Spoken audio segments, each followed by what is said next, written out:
세월이 흘러 다니엘은 늙었어도 다리오 왕 시대에 전국을 다스리는 3명의 총리 중 하나로 세워질 만큼 사랑을 받았어요. 왕은 그를 총리 중에서도 가장 으뜸으로 삼고 싶었지요.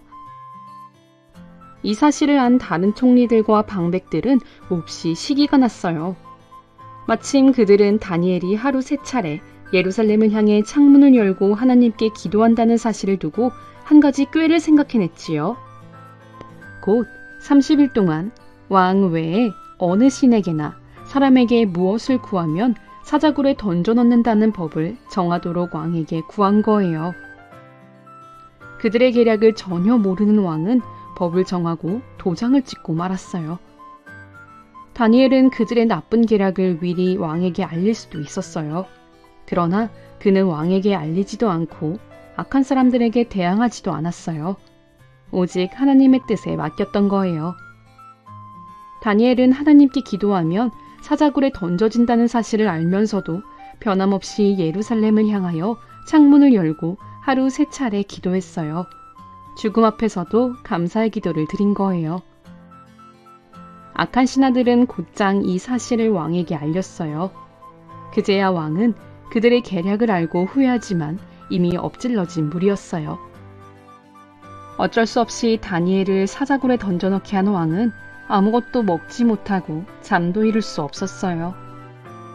다음 날 새벽, 왕은 급히 사자굴에 달려가 혹시나 하고 다니엘을 불러보았어요. 그런데 놀랍게도 다니엘의 목소리가 들려왔어요. 왕이여, 만세수를 하옵소서. 어떻게 된 일일까요? 하나님께서 천사를 보내어 사자들의 입을 막으셨던 거예요. 다니엘은 자신을 사자굴에 던져넣은 왕에 대해 원망하지 않았어요. 오히려 자신을 걱정하는 왕을 안심시키고 하나님의 역사를 알렸지요. 다리오 왕은 매우 기뻐하며 다니엘을 참소한 악한 신하들을 사자굴에 던져넣게 했어요. 굶주린 사자들은 그들이 바닥에 닿기도 전에 잡아먹어버렸지요. 이를 본 왕은 온 땅에 다니엘을 구원하신 하나님을 알리며 그 영광을 선포했어요. 만일 여러분이 다니엘과 같은 상황에 놓인다면 어떨까요? 간사한 마음이 있으면 자기 유익을 따라 이랬다 저랬다 해요. 생명의 위협이 올 때 믿음도 저버리지요. 하지만 다니엘과 같이 선한 마음을 이루면 자신의 유익을 위해 하나님의 은혜를 저버리지 않아요. 또한 상대의 마음을 이해하고 위로해 주려고 하지요. 자신을 사자굴에 던진 왕에게 선한 말로 위로했던 다니엘처럼 말이에요.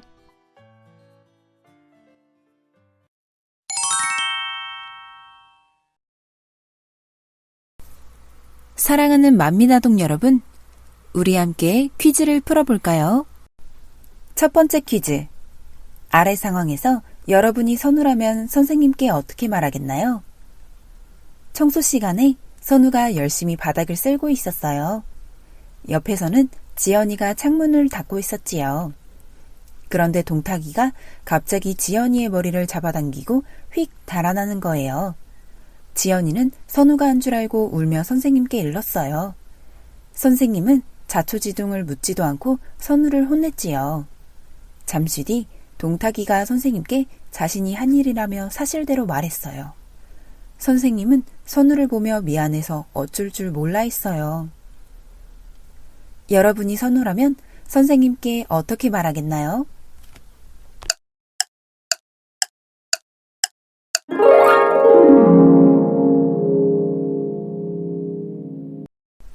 두 번째 퀴즈.